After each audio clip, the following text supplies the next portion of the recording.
زبون عايز يشتري لحمه بريال، قال يبقى فيه. نعم. اللحمه بريال قال. اقل حاجه عندنا نص كيلو ب3 جنيه ونص. نص كيلو مين يا؟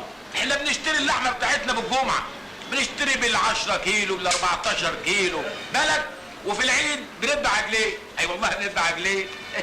البريال لحمه ايه؟ ده الريال دلوقتي بياخدوا المنادي بتاع العربيات. بقول لك ايه، خلصني. عايز ايه؟ عايز بريال عظم. عض للكلب. كلب؟ انت بتبص لي ليه؟